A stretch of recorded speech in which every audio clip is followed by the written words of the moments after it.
Welcome to the Author Your Life podcast, where you can write a new script for your life and become the hero of your story. I'm your host, David McRae. You are the author of your life. Let's get started. All you have to decide is what to do with the time that is given to you. In my experience, there's no such thing as luck. It is not our abilities that show what we truly are. It is our choices. Hello, story changers, and welcome back to another episode of the Isolation Inspiration Interview series. Today in the series, we have Tara Lacher. Tara is a two-time cancer survivor. She is the founder and owner of My Pink Scarf Incorporated, which is a non-profit organization that gives knitted or crocheted pink scarves to cancer survivors. To date, she has given out nearly 12,000 scarves to women in 35 states and 14 countries. Her goal is to cover the world in pink. Numerous people have bought into Tara's project, ranging from school teachers to prison inmates. People who have received her scarves include Olivia Newton John, Peggy Fleming, Sheryl Crow, Roberts and Farrah Fawcett. She has received letters of thanks from former First Lady Nancy Reagan and 2 Supreme Court justices. She was the recipient of the Bismarck Tribune Award in 2007 and has been featured in Women's World magazine. In this interview, you will learn commitments to others help us persevere even when we're having a tough time. If you feel worthless, work on a project that helps others. Think of 3 small things you can do to help someone every single day. In the coronavirus isolation, handwrite a letter to a friend or family member. You're going to learn this and so much more in this interview with Tara Lacher. Tara, welcome to the Author Your Life podcast. Thank you for having me today, David. I'm thrilled to be here, and I think that my stories can be something that most people haven't heard a lot about.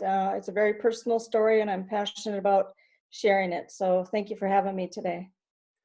That's quite all right. And I think without further ado, let's start digging into that story. Would you like to share with us a little bit of this, I'm going to say crazy journey. I only know the synopsis of it, but I already know it's going to be a crazy journey. Can you share with us a little bit more about what this is all about? Sure. I have a nonprofit organization called My Pink Scarf, and I give knit and crocheted pink scarves to cancer survivors.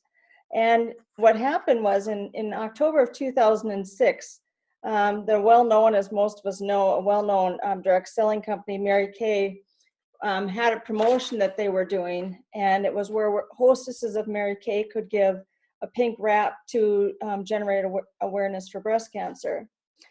Portion of the proceeds from those wraps went to the Mary Kay Ash Charitable Foundation, which funneled money to women's cancer and domestic violence. They were both great causes. I was part of that Mary Kay at the time.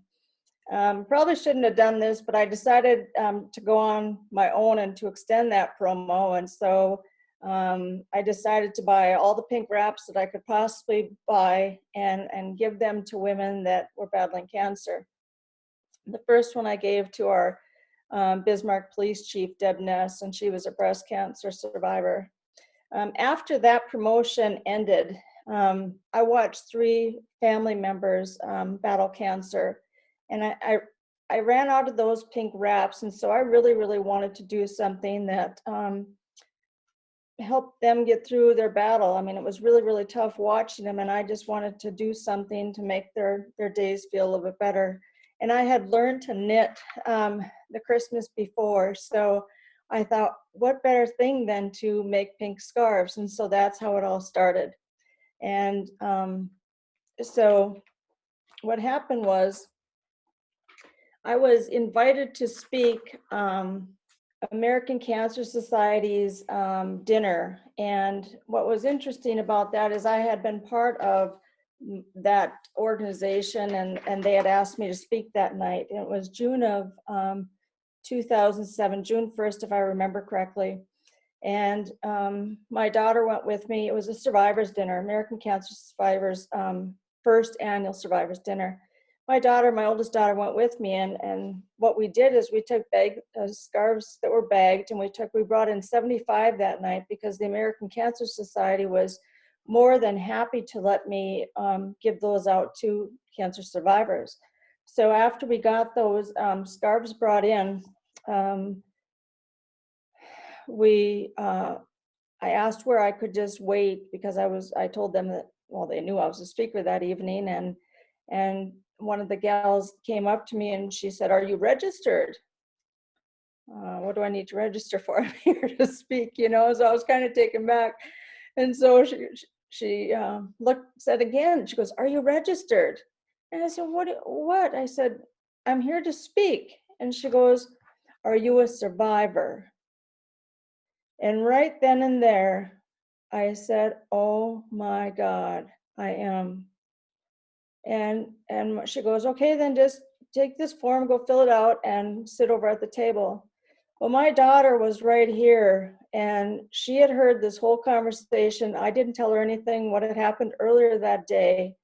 And so she said, "Mom, are you going to die?" And I said, "No." I said, "My cancer is very treatable and everything's going to be okay. I'll talk, more about it later with you." So once the dinner was underway, I was introduced and I made my way to the podium thinking all about the speech that I had carefully prepared and memorized, actually. And I saw 300 faces out in the audience that were so excited to see what I was going to share with them. And it was about talking about my journey and the wellness the 300 faces before me and thought about the journey to wellness each one had taken. They wanted to hear about the pink scarf story. But when I opened my mouth that evening, my speech took a sidebar. "I joined your family today," I said. "I was diagnosed with cancer 4 hours ago. The good news is that my thyroid cancer was caught very early and was very treatable." After that night, I really knew at that time my passion for my pink scarf project was never going to end. I found that that was my life's mission, and I never imagined that when I started this whole journey that I would become a member of the Pink Scarf family. And the funny thing is, I'm such a better person because of my personal experience. And when I came off stage that night, they gave me one of my own pink scarves, and this is one of what they look like. And so this is truly a gift that you can't even begin to explain if you receive this. Well, the story continues, and about 22 days after being diagnosed with my own cancer, my mom had passed away. And that was very, very troubling because I had just gotten diagnosed with cancer, then she passes away, and my dad had asked my brothers if all three of us would speak at her funeral. And I said, "Sure, Dad, no problem," And so it was an honor, a request I couldn't turn down. So I certainly stood up and honored her. My medical team at that time, we were in contact, and they were very concerned about all the emotions that I had gone through with my own cancer diagnosis, losing my mom. And so they were concerned about how, when they should pursue my cancer treatment.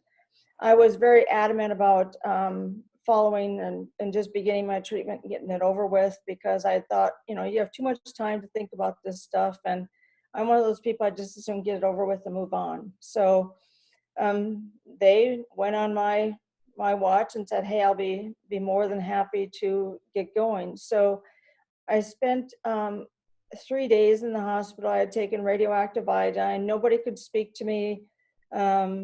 I was pretty much isolated. I guess the most time that any one person could speak with me was like 20 minutes, like the nurses or anybody, the hospital staff, that's the most. And those who know me knew this was just so difficult because I love to talk. And so it was the TBI and the phone. And so I got a lot of phone calls in, but also I had the time to do a lot of thinking. over those 3 days. And I really, really thought about my future. I was having a hard time understanding how my childhood fears could all happen in the same month. As a child, I was always scared of possibly getting cancer and of a parent dying. And so they happened both in the same month, and it was just kind of eerie that it happened the way it was. And as I sat there in that hospital room, I thought, how am I going to get through this? I have 2 young daughters at the time, and it was very, very difficult. I even thought, was I even going to be okay? I told them I was going to be okay, but I didn't know whether or not I was. After I was discharged from the hospital, I knew from that moment that I was going to live my life very, very differently. I was going to live a life to the fullest each and every day. I have people all over the United States making scarves. Teachers have brought this into local schools and made them projects for the classroom, and they give their students community service credits. I've had incarcerated men crochet for me, retired women, various service organizations, etc. The only requirement that I ask of anybody that chooses to do this is that the yarn be pink, and that they can use any pattern they like. I believe that creativity that people have, there's so much talent out there that I want the scarf to be just as unique as the person that receives it. So that's why I leave it up to the knitter crocheter. As I alluded to, I was adopted too as a child, and this really intertwines in the fact that after being diagnosed with cancer, I really wanted to find my biological family or know about my medical history. So I initiated a search for my biological parents. It took some time, but I did find out that my biological mother had passed away the year prior to the adoption agency finding her. I was really, really disappointed. But what I did learn is that she had 2 sisters, and they were living. And oh my God, I'll never forget the day when they told me, because they were in my state. I could go drive and talk to them. So my whole goal when I did that was, I know that not everybody would kindly receive such news. And I asked my social worker, I said, I really just want to find out my medical history. If they want to meet me, fine, but I'm really looking for this information. And so she said, no, they're more than willing to meet you. And what's really interesting about that is I did meet up with them, and we had breakfast, and it was just like I had known them for 20 years. And what the unfortunate part was is they didn't know their sister had a daughter. So to imagine sitting there across from a gal that you didn't even know your sister had. So there was a lot of, they were trying to, you could just see the wheels turning. They were trying to figure out where in my mom's life, where she would have taken a sidebar to have this kid. And so, that had to be very, very, oh my gosh, I could see what it was like on their end. But they were overjoyed, and we talked for hours, and it was the greatest experience I will ever tell you. And I'm still in contact with them today. They're just 2 of the greatest women you'd ever want to know. And what's really funny is every time I visit with them, the one always says, "You're so much like your mom. Your mannerisms are just like your mom." And so it's really cool. And they wrote a letter to me, and it listed all the things about her. And our lives have taken similar patterns. And who would ever guess that? I don't even know her. And we have so many of the similarities, so many things that I've done through my life, she did. And it just makes me smile, because, you are a child of your parent. And so it certainly speaks to that. As of today, I've given out nearly 12,000 scarves to women in 35 states and 14 countries. Some of these women include Nancy G. Brinker. You may know her from this. She's the founder of the Susan G. Komen Foundation. Also Olivia Newton John, Peggy Fleming, Sheryl Crow, Farrah Fawcett, and Mae McCarmo. Mae McCarmo has an organization that treats or works with teenagers with cancer. I've received letters of thanks and support from 2 of the U.S. Supreme Court justices, Sandra Day O'Connor and Ruth Bader Ginsburg in Washington, D.C., Nancy Reagan, Elizabeth Edwards, Robin Roberts, she's an anchor on Good Morning America, and Daryl Overcash. He's the president of North Dakota, our North American region at Mary Kay. I was also awarded, I was one of 4 recipients of the Bismarck Tribune Awards in 2007. The award is given to groups or individuals who represent the best in all of us. That was put in the newspaper, and it just exploded my organization. I've also been featured in Women's World magazine, and that was kind of cute.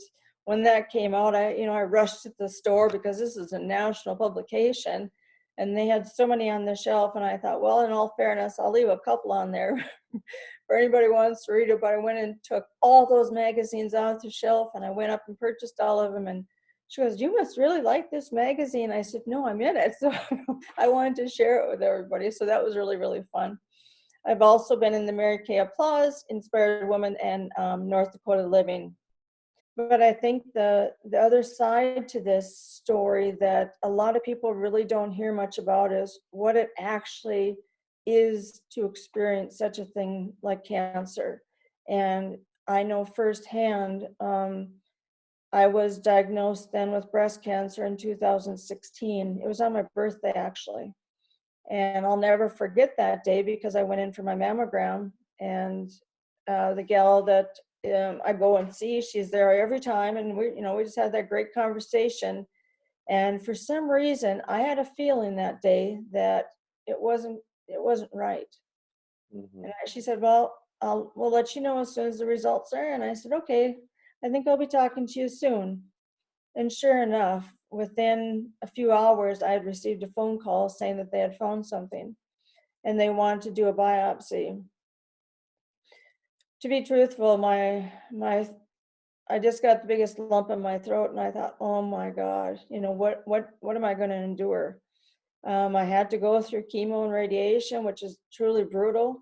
But also, I think the point that it showed was that you come into a room with all these patients that are getting chemotherapy, and it's an instant family. You don't have to know any of them, but because you're all going through the same thing, it's just such a warm place to be. It's just like no other. And some people were, fighting terminal cancers. It varied for the type of cancer that was in it, but I look forward to going there, which nobody would ever say they look forward to getting chemo.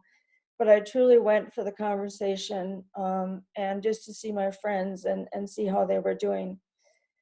So that was really, really amazing. And I think what, our television media, we talk about the different types of cancer, and we talk about the help that's out there, and we see our families, we see the various healthcare providers supporting people with cancer, and we know it all exists out there. We know that if we get cancer, there's going to be a support network. And that support network is out there, but it really doesn't work like that. It's cancer is deep. It's really, really personal. And with cancer, you feel very, very alone and isolated. People are always asking you, you're going to be okay. Don't worry about it. Just hang in there. And I don't know if they really understand what that means to those of us who are battling cancer. You see, on one hand, you're living your life as normal as you can possibly can. And then in the blink of an eye, your doctor tells you you have cancer. And your life is going to change from now on. It is, of course, a death sentence, really. If you're not treated, it will kill you. Possibly could kill you. I can still, you have a thought with all these people run up to you and they say, "Oh, you must stay positive, you must think positive," and all these things. It's really about doing positive, honestly, and that changes everything. It takes an immense amount of effort. I'm sure you all have an idea what it's like to receive radiation, chemotherapy, any of those things, and if you don't, it's very debilitating, very, very tiring. it really changes the very essence of who you are. It's like it's draining all the humility out of you, if I can say it like that. It's like you're standing behind yourself, but you feel all the pain. And you have your family all around you, and they're supporting you. But this thing, when you wake up in the morning, there's just like this big gray cloud hanging over you. And even with all the support in the world, you still feel that isolation. In fact, it changes you. You become a totally different person. And here's why. You have to honestly be a leader. You are not just supporting yourself through this awful disease. Your life is being turned upside down with this awful disease. You have to create a plan of action, changing your routine, putting your life on hold. Putting your life on hold and knowing that it might all end. But actually, to the other people, you're supporting them as well. All those families, coworkers, friends. You see, they come to you and they tell you how sorry they are. But a person with cancer or cancer survivors, they really need to lead their family and their friends to show them that it's going to be all right, to know that we can cope with it. We don't have to just be strong for ourselves, but we have to become strong for our family. And sometimes that's the hardest part. You see, cancer is all consuming. It attacks your family too. They can, the burden gets placed on them as well. They don't want to do that. They love you. They want to be with you. They want to help you. They want to support you. What my pink scarf does, and why I'm so proud to have this organization, is that it shows people with cancer and or who have survived cancer that we understand. We understand the journey that they're on, seeing that scarf, touching it, feeling it, and knowing about it tells that person with cancer from one survivor to another that this network understands. And the cancer survivor needs strength. They need a connectivity. And that's what my pink scarf does. We connect people. We help them find their inner strength, this inner knowing, almost this inner peace that they have. It's just such a great opportunity for me to do something that I love. But more importantly, it's something that I want to do for others because I've been there. And it's just so amazing to be able to do that. And I love doing it. And I want to make sure that the world's covered with pink scarves. That's my goal, is to cover the world with pink scarves. There were two experiences at the beginning of this process for you that I want to explore a little bit more. And it was these two speeches, actually. It was the speech on the day of your diagnosis, and then it was offering to speak at your mother's funeral. What is many people in that situation would have said, no, I've got too much going on. I can't do this talk. I've just received this. As you said, it will be a terminal diagnosis if I don't get treatment for it. My mother has just died. I can't get up there before that emotion and all that stress. In those two situations, what drove you to step up into that role and into that spotlight? That's a great question. When I was asked to speak at the American Cancer Society's dinner, that had been scheduled months before. And I'm a very, if we have something scheduled, I'll be there no matter what. And even though that I was diagnosed that afternoon, I wasn't going to break my commitment because I had made that commitment. They were all looking forward to seeing me. They were all looking forward to hearing about the pink scarf story, because if you remember, it started in 2006, but they wanted to know what had happened. It was a short period of time. This was only June of 2007, but the program had really made leaps and bounds. So from their standpoint, they just wanted to be there and hear.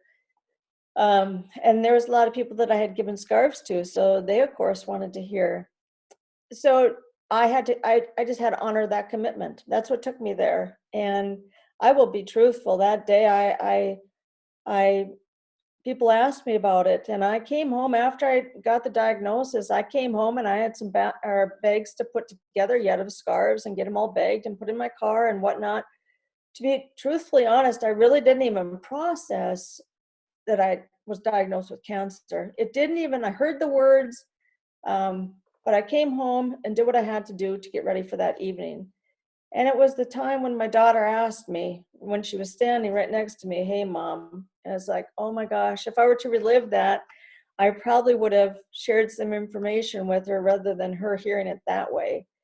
But, it was all about making sure that that evening went off well and that I stayed steadfast with my commitment. As far as for the funeral, wow, I really, that one was really, really tough. I've always publicly spoke, so they knew that I was certainly able to do it, but I questioned whether I was able to do it. But the thing that really made me go up there um, was from my mom. She was the person that I'd always looked to for the words of encouragement. I could go to her at any time, and I remember having the conversation really, really briefly before she passed away. My father didn't really want to. He didn't really want me to connect or tell her what was going on in my life because she was battling her own situation, and we knew she was deteriorating, but I'm a woman of honesty and integrity and loyalty, and I thought she needed to know. In fact, I needed to have that conversation with her just to know that we're sitting in the same room and having that conversation. And she said, "Tara, all you need to do is listen to your doctors and do whatever they tell you, and you'll be fine." And I carried that with me. And as I stood among everybody at that funeral, it was just another. It was just it was an honor to do it because I love my mom, and she had done so much for me that I couldn't let that opportunity go by and not share all the memories. For example, one thing that I remember about that talk was that my mom's health had deteriorated to the fact where she couldn't even come to my home anymore. And so I would watch the Sunday program and buying a house, and my kids would always come into the bedroom and they say, "Tara, Mom, why are you watching, that show? Are we going to be moving?" And I said, "No, I'm just watching to see what's out there." And I was already putting things in my head that I wanted to find some way that she could come to my home. If that meant me moving so she could come, because I have a split level and she can't get up the stairs. She couldn't get up the stairs. But I came across something even better, and that was a stair lift. And so it was my daughter's birthday, the day of my daughter's birthday, and they put it in. And my mom and dad were invited, and they knew nothing of this. And my mom came in the front door just like she'd always done. It was a struggle, but she made it in, and she walked down to the entry. She goes, "What's this?" And I said, "Mom, all you need to do is ride up on this wonderful chair and come and share the evening with us." And it brought me to tears because it was the first time that I could have her there, and it meant so much. And you'll go through you'll do anything for those that you love. And that's truly what this whole journey has been about. I've learned so much about myself, the inner strength. When you think you can't do it, trust me, you can do some amazing things. And of course, at that funeral, my talk was the longest, but I had so many positive memories and so many things that I shared that really almost helped heal me, even though I have my journey of, my cancer treatment was ahead of me. It was almost like the inner peace where I came to terms with it. I was able to tell her, and now I was able to continue. And so that was truly amazing. And I had after I had I had one node taken, my thyroid taken, then I had to come back in and have another one removed. And this, you just can't even write this story, David. They brought me into the hospital and I went up to the floor and I was put in my mother's same room that she passed away in. And before I walked into that room, I said, I just stood there. I just stood there. And the nurse says, "Is there anything wrong?"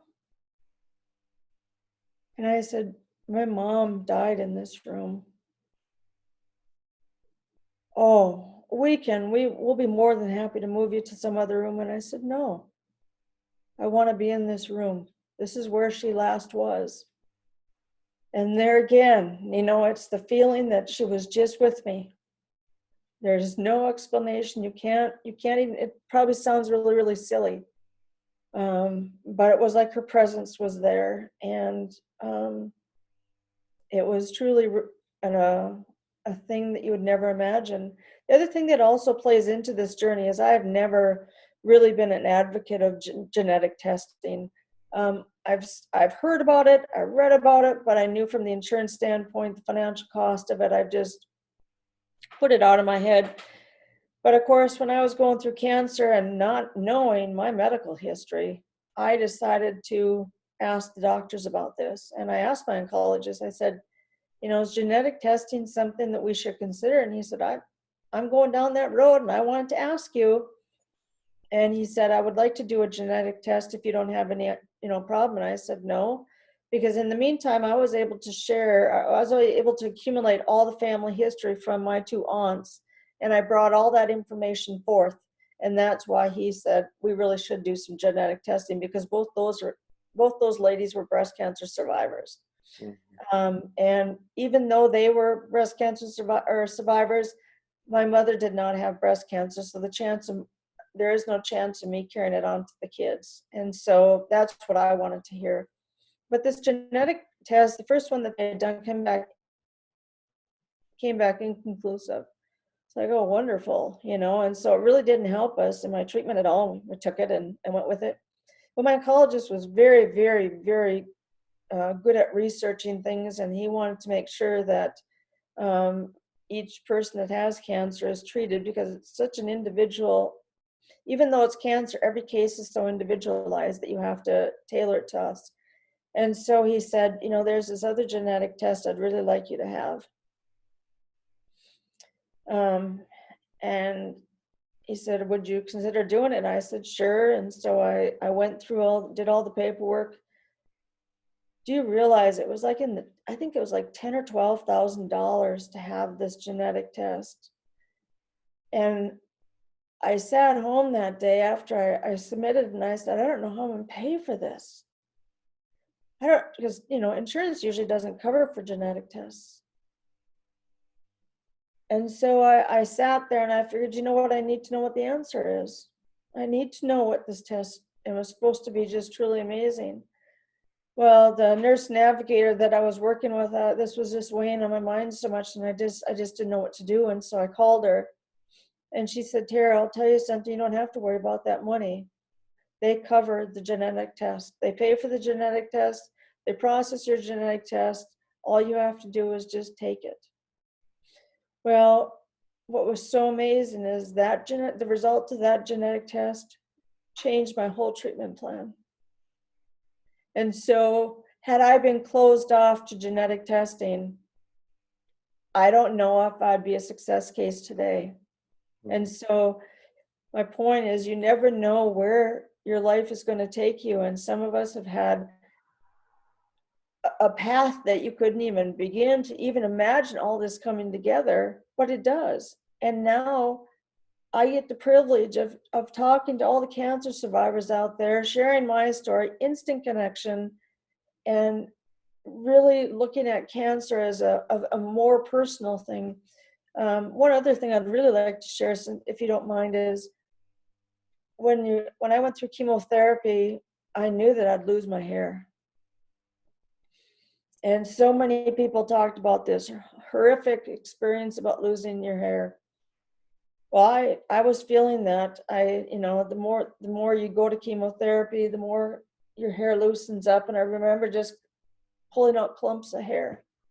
One Saturday morning, I was in the bathroom and just hair was just coming out everywhere. And I said, you know what, I'm done with this. I'm just absolutely done. So I went down to the barber shop because I had already asked my hairdresser if she would shave my head. And she said, Tara, I don't have the heart. I can't. So I went to a barber. And I walked in that day.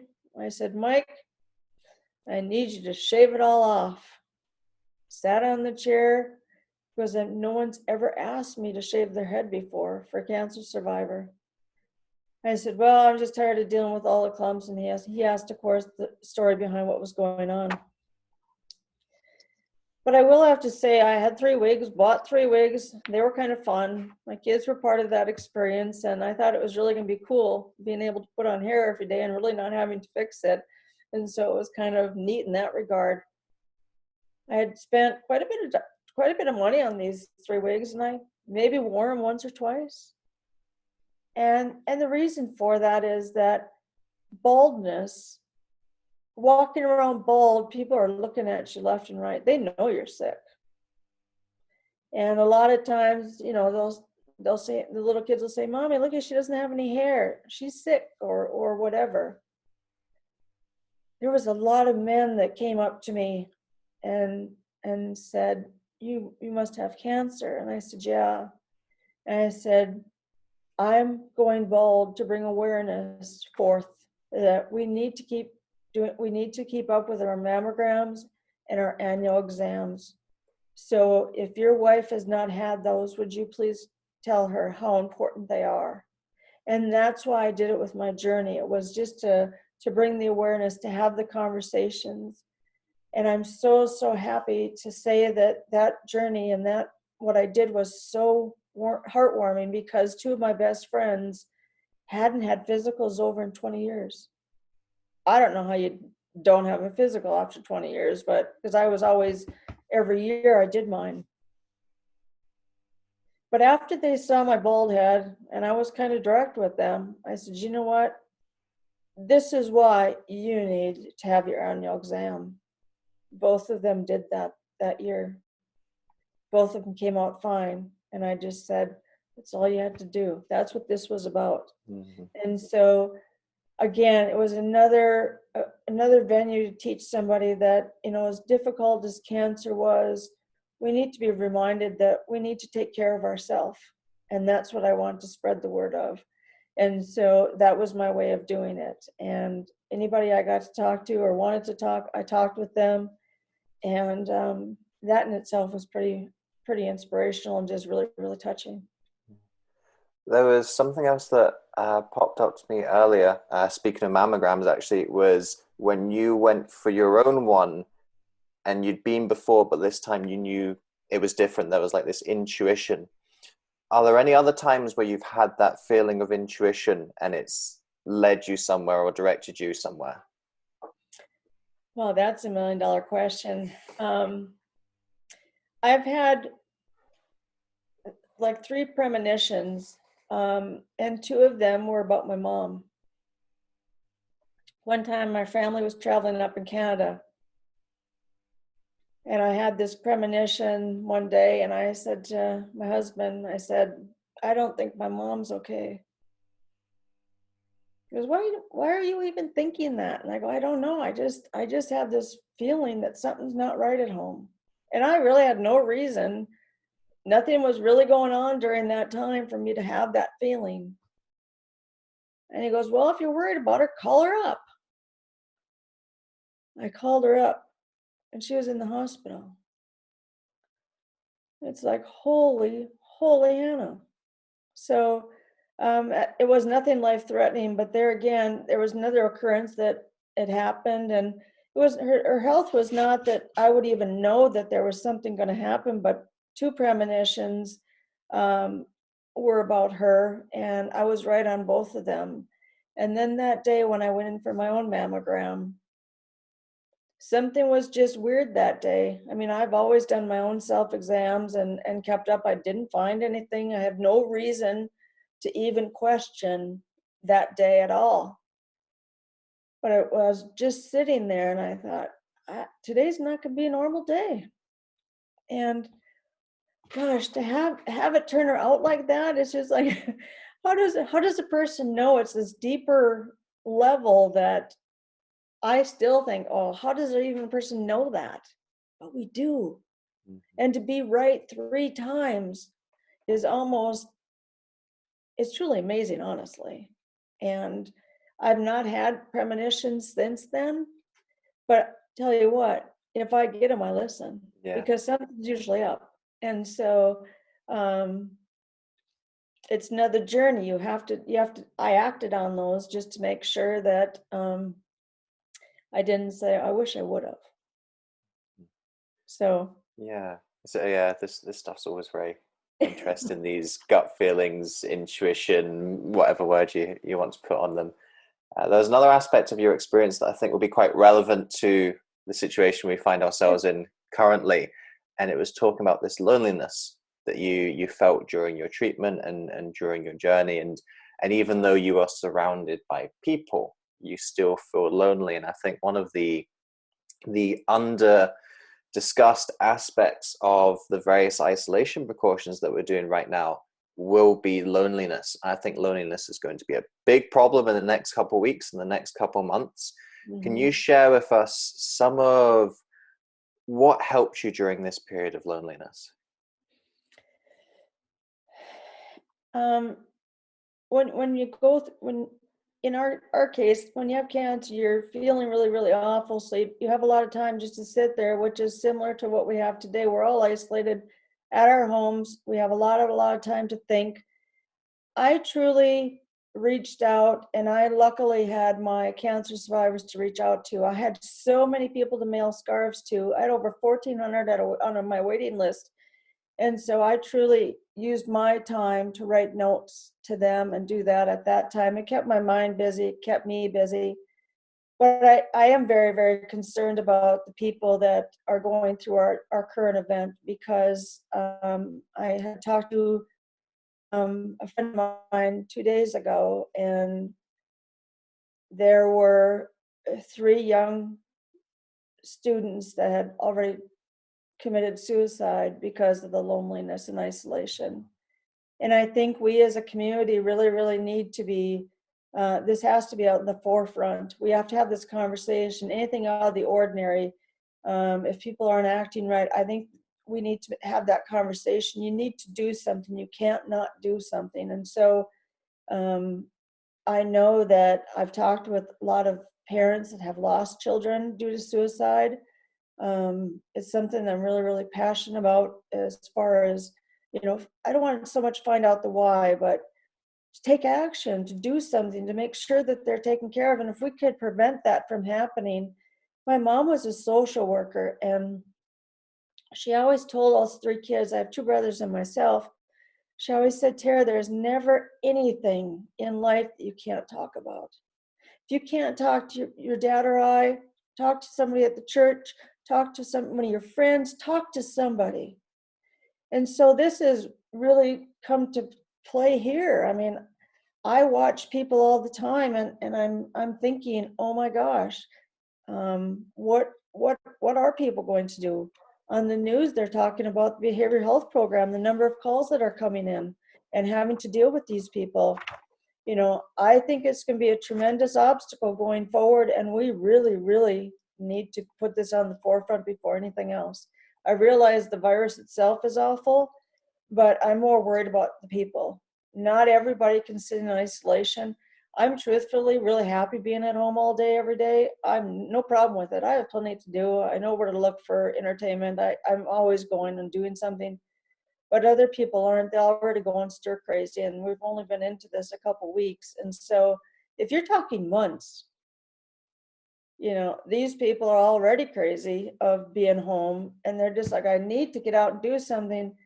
They need to find something to do, whether it's a phone call, whether it's one of the people said, North Dakota has so much wide open space that you won't be talking to anybody you can go out in the country and walk and you won't find anybody. So, you just need to do something. But I think that from what my experience has been with people who are of that mindset, they want to hurt themselves, is have no value. Yeah. And I always think that when we're at our saddest, and I guess I've learned this through my own journey, is that when I've been the saddest, it's been when I've been focusing on me. And I turned that around and I decided that, when I'm the happiest, I'm helping others. And that's what I think we all need to learn from this. Go out and help however you can. I mean, there's people in our community that don't have certain supplies and they're asking for people to come up and just put them on their doorstep. Whatever it may be, just reach out. There's somebody that you can help, and it may just be one small thing. It's just truly amazing. One thing that was really, really neat with regard to, if I can go back to that cancer story, I had incarcerated men making scarves for me. They crocheted scarves for me. And, you can imagine in the prison that pink is probably not the most popular color. Yeah. Oh, wow. And so there was a person that kind of led everybody out there. And I call him Pink Scarf Man. And everybody, wanted to be in the know with him. And my gosh, his talent was just extraordinary. And so I'd bring the yarn out to him, and they'd crochet them, and then I'd get them from them, and they would do so many that's all they have time. They have so much time. It's just such a wonderful opportunity. But one time, one of the parole officers said, "Hey, so-and-so would like to meet with you this next time you come out." To be very honest, I was just like, oh my gosh, So I agreed to meet with him, and of course we're monitored and all that. But he sat down and he said, "Tara, can you do me a favor?"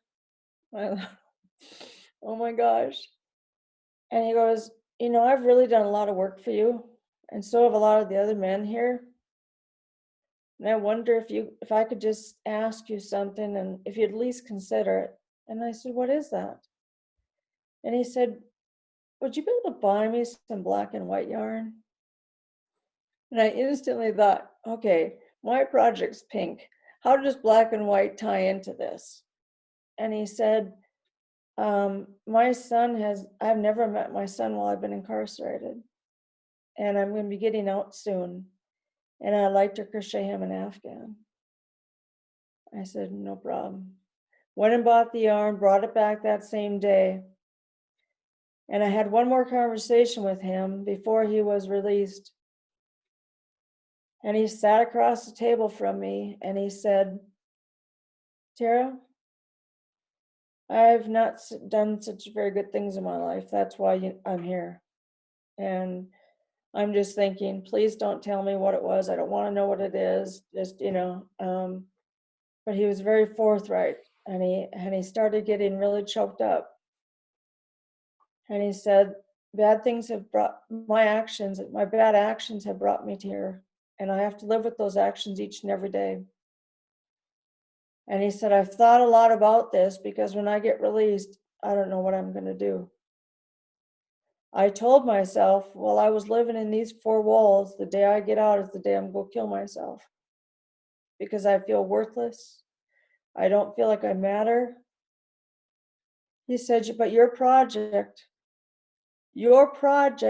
has taught me that I've done a lot of good, that I've helped a lot of people. And I'm going to continue helping people because you showed me, or you helped me learn that I do good." And oh my God, I just couldn't believe that. And there's just story after story. But to have that type of impact on a person, it forever changed my life, and it forever changed his.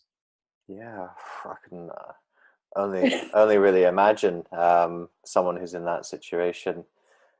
As we look at everything that you've been talking about so far and your experiences of helping others experiencing the same thing yourself, and then this kind of back and forth of taking it on yourself, helping other people, taking it on yourself.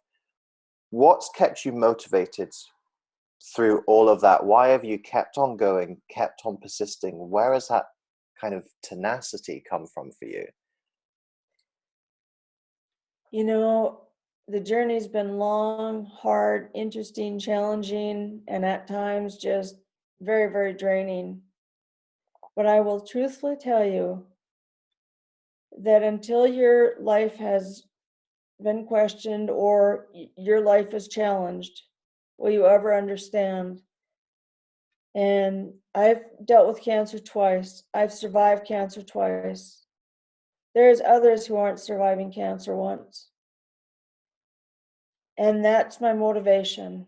I live each day to its fullest. Each day is a wonderful day. No matter what happens in my world, I can conquer it because I've beat cancer. It takes a lot of mental tenacity to get through cancer and to feel crappy, to get through it. I can't tell you how many days I cried because I didn't have any wherewithal to get out of bed. I just didn't have any energy. And you talk to people about, oh, how you doing today? They're just like, oh, and they start complaining. Okay, I'm to the point on, I'm sorry, I'm so happy to be alive.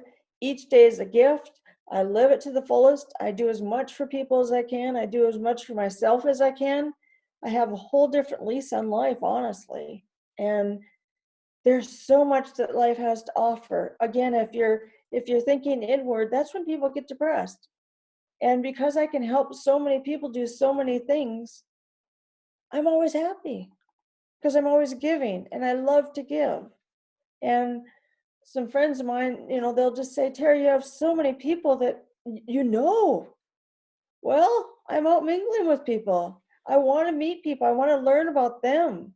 And there's so much to give. There's so much to learn if you just go out there. And people have so many different facets that you never know when the next one might be saying, hey, will you teach me this? Hey, can we learn this together? I think one of the fascinating things is I taught at a college, and one of my favorite classes was medical law and ethics. And I just thrive on that. I was doing my graduate work at the time. And one of my students, she was just adamant about I said, in order for them to graduate from my class or get it past my class, they had to do an advanced directive, which is putting all your wishes on paper and letting somebody know about what your final wishes are. And she said, well, I guess then I'm just going to flunk your class because I'm not going to do this. And I said, that's your choice. It's really going to be easy. And I was going to walk them through it and explain all of it. Well, ethics can be a real challenging conversation with people. Either people really agree with it or they don't. It's kind of black and white. And I'm really an ethical person all the way around. So to have this discussion, I have my opinions, and not everybody has to like them, and I have no problem with it.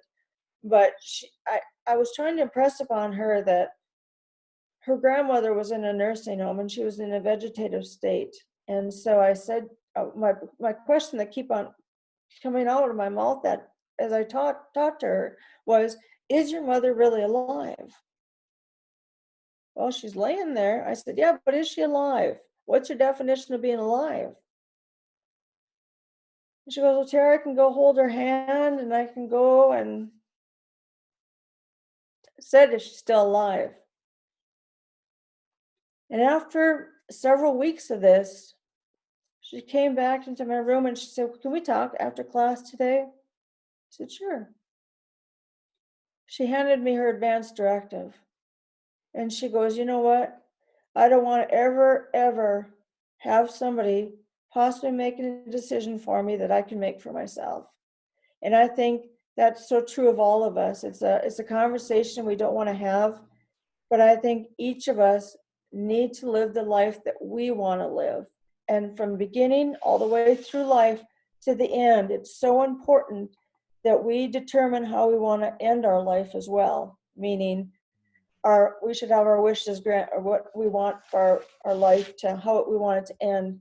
And a lot of people don't think of that. I've had that freedom to talk about that, think about it, and that's my other passion, is getting people to really put that in place. Because whenever you go to the hospital, the first thing they ask you is, do you have an advance directive? Yeah, I do. I've been asked that for, I don't know, almost 100 times. And every time I say you should have it. But what I learned is that, you know, if I were to come in it with a car accident, they're going to save my life, period. If I come in with my advance directive on my chest, they'll honor it. So my word is, take it with you. It sounds stupid, but you know what? If you want your wishes granted, you need to do that. So getting back to your question, why is life so passionate? Why do I have so much life for passion? It's because there's so much to do. There's so many lives you can change, so many conversations you can have that are so important. And, you know, sometimes you just need to think, start the conversation. This conversation about advance directives, I had told my dad, you know, I said, I don't know what you and mom have decided for what happens down the road, but all I want you to know is that I want somebody to know that what that is for you. Mm-hmm. And he thought I was being nosy, and I said, I don't need to know. Just make sure something is in place.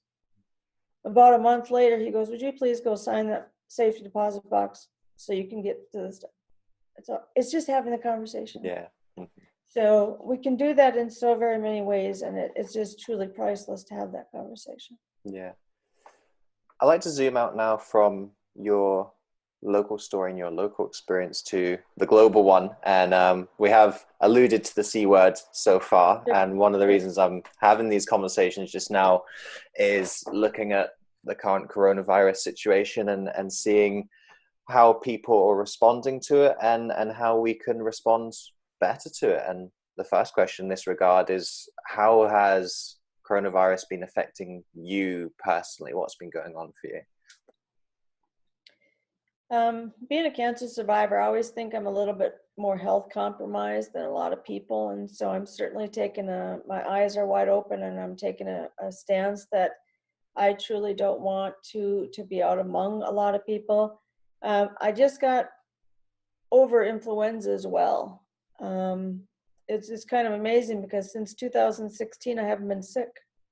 I was just bragging about this, thinking serves you right for bragging. I had been sick, and I was going into an appointment, and you know, I had to go through this little certain channel in the hospital. They were putting everybody through it. They'd ask them certain questions, and I would registered and I waited.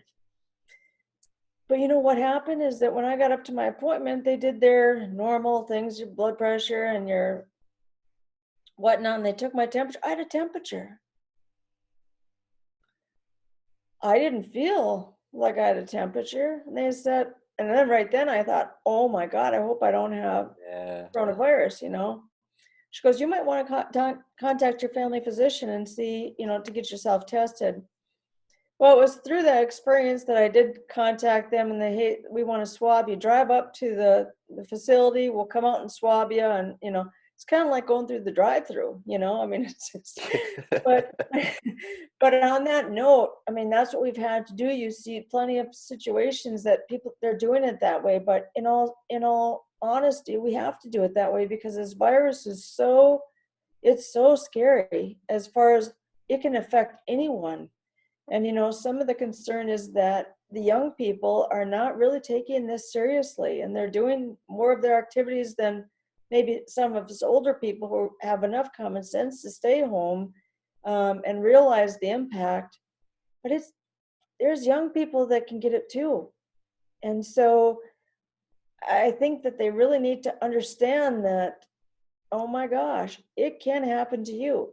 So I think we need to have those conversations with everybody in our community, you know, because you bring one infected person into a group, guess what happens? It just blew up. And so I think what we can do in our own communities and nationwide is I'm part of a Facebook group here that are helping those with coronavirus. And, you know, people that need food. There's people that don't have food. They Yeah. can't, they don't want to get to the store. And so we're helping out in that regard. And when this whole coronavirus came to the head, and when they were talking about it, that you probably heard about the toilet paper story or the joke about, Yeah. the toilet paper. And I kind of blew it off thinking, this is a viral thing. It's respiratory. So I don't know why you'd need toilet paper. And I was really kind of frustrated with the whole conversation because I said there's no correlation between respiratory and needing toilet paper. My only thought was maybe they were using it to blow their nose. I don't know. So, but then it came to my doorstep with the whole coronavirus. I was down to my last few rolls and I thought, oh my God, I need toilet paper. And do you know, David, I went to every store in my city and the neighboring one, the shelves were empty. I went online. They're all sold out. So for the first time in my life, I was worried about not having toilet paper. And I even called my family. I said, hey, if you guys can go to your stores and find some toilet paper, would you let me know? I need some mailed to me or do something. And they were laughing about it. But for the first time in my life, I wasn't laughing because it affected me. And we have so many people here that I did find some, by the way. But there's so many people that are affected by this. And I don't think our governor has done a great job. He gets on and does a newscast every day at 4:00 and updating us on the coronavirus. And I think that's helping tremendously. And some of the businesses are, if you leave, like for my daughter, if she leaves within a 75-mile radius of her work, she will be secluded. She has to be secluded for 2 weeks. She can't come back to work for 2 weeks because of this virus thing. And I think, that is huge. There's been some conversation of closing the borders state to state. And, that would be all good and fine because nobody would be traveling back and forth. But then we're not going to get our toilet paper, our food, or anything that we need because it's coming by truck. And so the people that are putting their lives at risk, the healthcare workers, the police, the ambulance, there are just so many people that we should be so thankful for and so grateful for because their lives are on the line every day. And I don't really think that people really understand how crucial and how scary what they have to go through. I mean, one person, can change their life in a minute. And when you don't have enough masks and when you don't have enough ventilators to save people, that's huge. And so it's a huge problem. And I think people ought to brush it off. I don't, because I get the whole world. I see that as a big picture. But I think we as people need to continue having that conversation. And I also believe that there's a lot of stuff that's portrayed in the media that's not positive. And I understand that. Bad news or, certain news articles sell, so you take it with a grain of salt. Yeah. But I also think that we do need to, listen to the news in regards to what is happening, because if it's prolific in some area, we need to be aware of that. And my daughter goes to college and she's certainly home now and finishing her classes online. But she goes, Mom, I'd like to go get my stuff out of the dorm. I said, well, that's all fine and good, but there's a reason why we're staying home. It's not just for fun. There's a reason. Yeah. And I said, you may be fine going in that dorm and getting your stuff, but there's going to be an RA there. There's going to be many other people that you're going to run across. And, you just can't even run the chance of harming them and or them harming you. So I said, your stuff is going to be there. You don't worry about it. And in Minnesota, that's where her college is. Their cases are just monumental compared to what we have. And so I said, just stay here. But I don't know if you're familiar with the Mall of America in the United States, but it's a big, huge shopping mall. I don't even know how many shops are in there. But I was thinking the other day when I heard that they closed, I thought, oh my God, I don't know how many floors are in this place. And it's just, there's hundreds upon hundreds of stores. And that place closed down. You know how many people are out of work and out of, Yeah. oh my God, it's pathetic, and our food pantries can't keep up. And people aren't working. People don't have money coming in. I think this situation emotionally and mentally and physically is going to take a huge, it's going to have a huge impact on us locally, nationally. It's going to be something that's going to go down in history as being the big thing in 2020. Yeah, absolutely. Even the 2020s, I Yes. think, is going to be Yep. a big historical event. Yes. With this in mind, looking at all of these various challenges that we're facing right now, do you have any insight or practices or anything that you feel are going to be useful for people as we're trying to get through this situation to help us stay healthy in all respects of the word, physical, mental, emotional, and just ultimately getting through and overcoming this situation? I think we just need to really establish a new normal for each of us. We have the freedom to stay at home. A lot of us are at home now, and I think you need to still keep doing what you've been doing as if you were out in work, because I think what can happen possibly with everybody being home is that it's going to mentally take a toll for those people who are not proactive like me, looking for things to keep this moving all the time. Yeah. If you're watching video games all day and doing things, or just watching TV all day, things that are a little bit more limiting, I think it's going to cause a lot more unrest with people. Whereas if they're reading books, they're doing more interactive, maybe playing games or having a conversation, picking up the phone. I do like the gesture of handwriting a note to somebody who haven't written for a long time. Oh, I And, haven't heard and that. That's a good one. Yeah. keeping in contact, because we have email, we don't even handwrite anymore. And Yeah. so, I mean, taking the time to write things down on paper, mailing them to somebody, I think is really, really critical. Clean parts of your house, do things that you haven't done that need to be done. We all hate spring cleaning, but it's a great time to be doing it. And so there's just so many things that I think we as people can do. And I have some friends over in the UK too, and they're just like, they're just crazy as far as, the church bells are going off, they need workers and on and on. I know in my community, we have a lot of people coming out from retirement, physicians and nurses and healthcare workers, they're coming out of retirement to help. And, we have to do whatever we're going to do, but I think it's important that each of us have a routine and we keep up with that routine. We take care of our family and our friends the best that we can do. Be a good neighbor.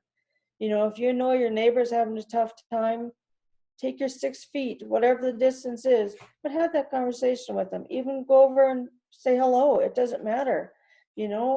I think we still need to interact with people, but we can do that from a distance. And if you're truly a human being and you truly want to be a good person, guess what? Reach out. You don't know what that other person's going through. And if you've seen no movement, there's a reason possibly why there's absolutely no movement. If you're not going to the grocery store, you're not doing anything, and I worry about that. So I think we as people really, really need to be watchful of our neighbors, go out for a walk, get some fresh air. It's amazing what the sun does. It just lifts your spirits. My dog's can get healthy for the first time in her life because she can go out on walks all the time with me. I think there's a great opportunity for us to get healthier by getting exercise. We can't say we don't have time. Yeah. And so there's so many facets that, take it as an opportunity to do things that you haven't been able to do or don't normally do, and just say, hey, what positive can we have come out of this? Because there's a lot of things, honestly, we can do, and just do it. You have the time. Yeah. I'm so glad you used that word opportunity. You've actually preempted what I was going to ask next, is what opportunities do you see in this situation? I know you've just mentioned a couple already. There may be some more opportunities that you think might come out of this?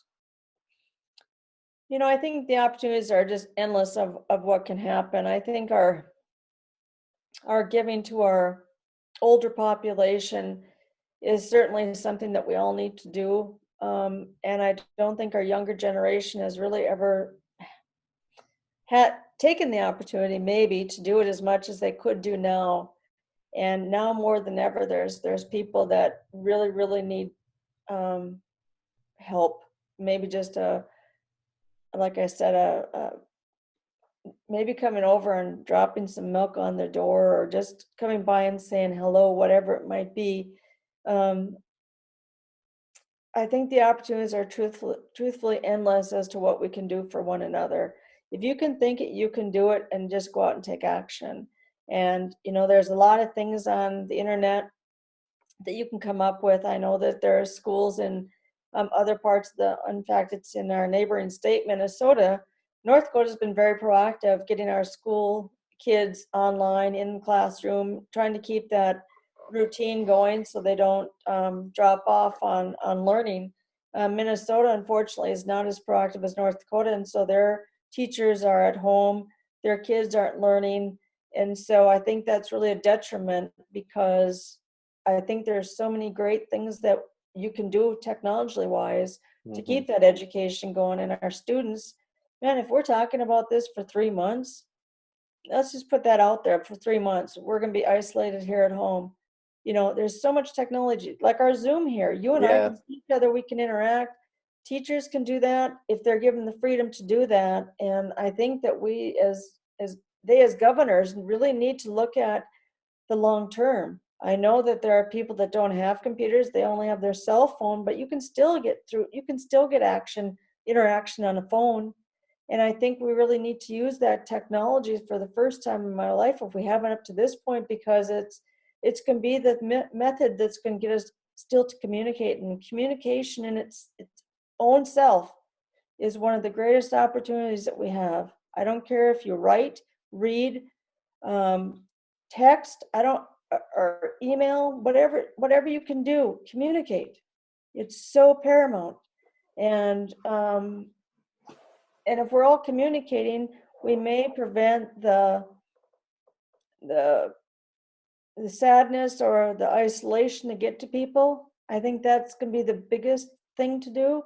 And all of us have the gift in all of us to do something good. And if you made, I have my own little goal that I do 3 good things a day, whatever it may be. Now I can't open a door for somebody. I can still do, I guess, the door at the grocery store, at the bank, or someplace. But I still do my 3 good deeds a day, but now it's primarily online or to my family. And so if all of us would incorporate 3 good things a day, all of us did that, you know how many good things would happen in a given time? So you just have, it's just, if I could get on top of a cloud and talk to everybody, I would love it. If we could all have a day that we could engage in something and have a movement, that would be great, because I think that people get engaged if somebody's willing to rally the troops, if you will, and I'm all about interaction, but we can do it at a distance. And maybe you have your kids do a project at home that they've never done before. Kids are amazing. They have so much curiosity and so much learning, and you give them an idea. I mean, I'm even amazed at what you can find on the internet to do. And man, just give them a few things, or take whatever you have in your house and see what you can do with it. And you won't believe the creativity of people. Yeah. You can get out of it. And so I think we almost need to have a calling or a stance that, hey, let's change the world during this time. Let this be the most positive time in the world's history, or what's going on currently with something very, very bad, but put the positive on it and come through this really, really glowing. Our healthcare workers, we're doing in our community, we're standing out in the parking lots and having vigils and thanking them for their work. I think that's really, really incredible, because the workers that are coming to work, they're not seeing the cars in the parking lots. They're feeling like they're on the front line. Nobody cares. I can't even imagine what it's like being in there and caring for all these sick people.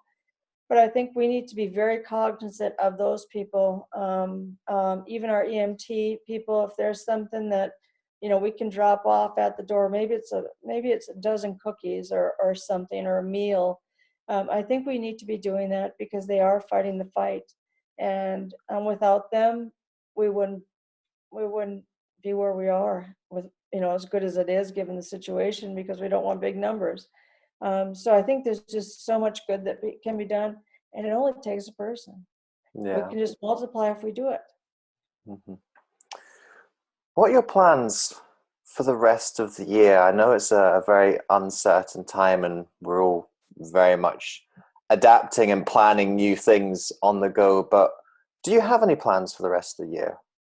I do have plans for the rest of the year. My plans are to take this time to really, really focus on growing my audience for my pink scarf, really involving a lot of people in the health communities to get this on the forefront of everybody's mind. And I honestly, as I shared with you, I want to get this nonprofit, I want it to be a topic of conversation in all homes. I want people to know about my pink scarf. Everybody knows about, most people know about Susan G. Komen. They know that when they see the ribbon, they know that Susan G. Komen. I want my logo to be a household name. And so I want to work very diligently on doing that. But what's really, really fun is that not everything takes money. And I have an idea. I was going to carry it out here in, let's see, April, but April's next week, and I can't do it with what's going on right now in the world, so I have to move that date out. But I want to start a movement, and it's going to be over one weekend, and I want to see how many people I can get shares and likes on my page on Facebook, and I want to make a world record. And so I'm going to have an event I want to bring back so many of the pink scarf recipients and first of all, honor them and have them come in. I'm also looking for sponsorships. My whole nonprofit for the last, 13, 14 years, I financially have fueled most of it with my own funds. I want to reach out now and have people sponsor or help me with this organization, because I think it's doing such wonderful things, and there's no end to what the possibilities are, what we can do. Ideally, I'd like to get on a speaking circuit, travel around the world, go to oncology clinics, give pink scarves to people, talk to people in hospitals. So I have a plethora of things that I really, really want to do, and I'd love to be able to start.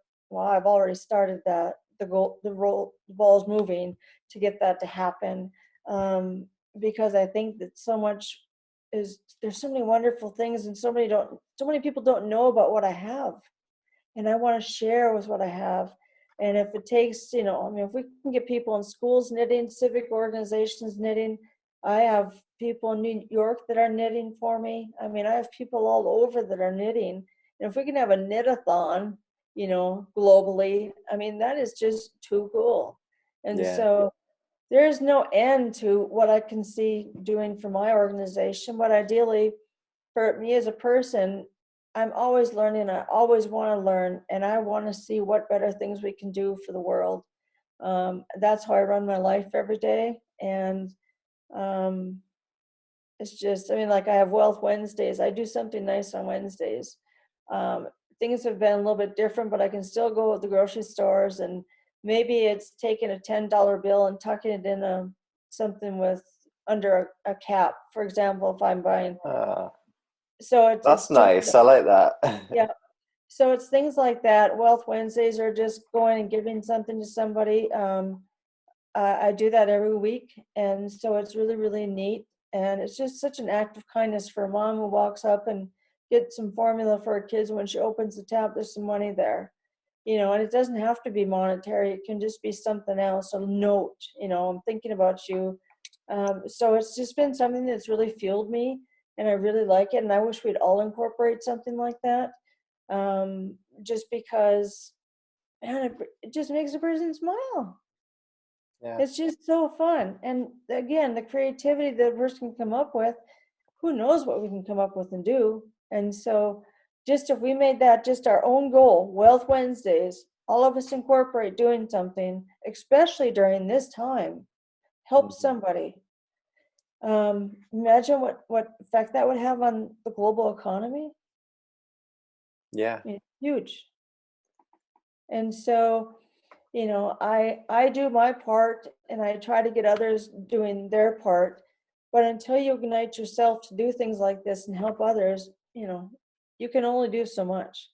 And so I'm excited every day that I get to live, because it's just one wonderful day and another wonderful day to do things. So, a person's their own advocate for what they want to do. Let's do something.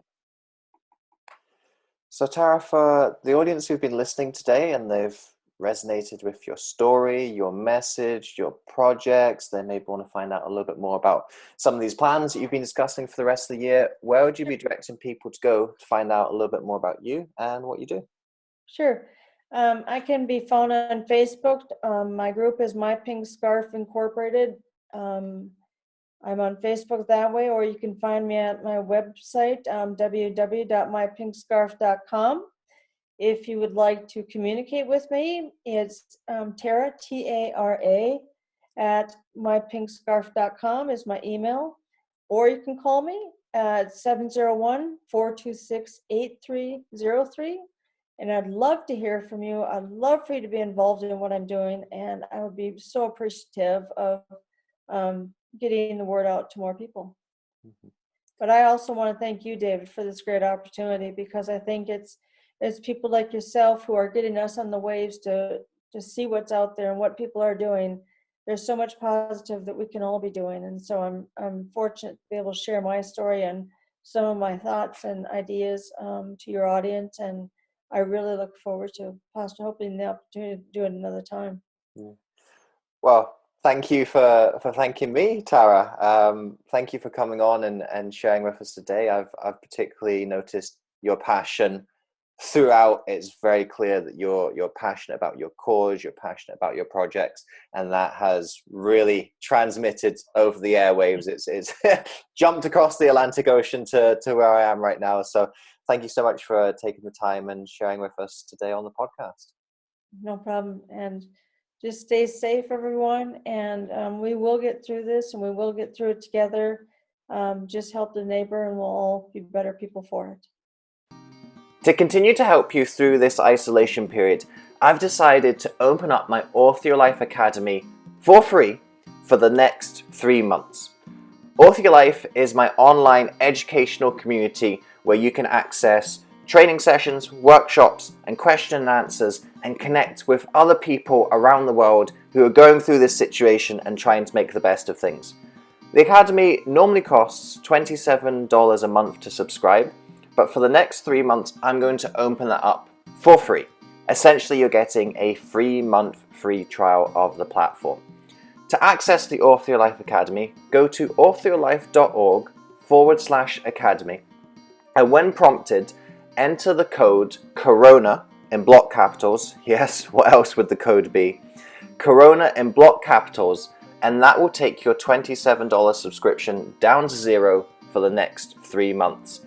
The Academy is where I'm going to be focusing a lot of my content during this difficult time. It's where I'm trying to bring people together to help and support each other as we go through this period of isolation, of fear, of uncertainty. I hope the Academy is something that will be able to help you too during this situation. So if you want to come in and join us, as I said, go to authoryourlife.org/academy, and when you sign up, enter the code CORONA, and that will give you 3 months for free. It's my gift to you to try and help and support during this time as best I can. Thank you so much for listening to this episode. If you enjoyed this episode, I'd appreciate it hugely if you could head over to iTunes and leave a rating and review for the podcast. With your review, please be as honest and detailed as you can be, because with honest and detailed feedback, that helps me to adapt and grow this podcast to most serve you, the listener. Also, if you enjoyed this episode, then make sure you subscribe to the podcast. That way you aren't going to miss any of the future episodes that we've got lined up for you. Until next time, remember that you are the author of your life. You hold the pen. and you can write whatever script you want for yourself. So go out today and write yourself a beautiful story.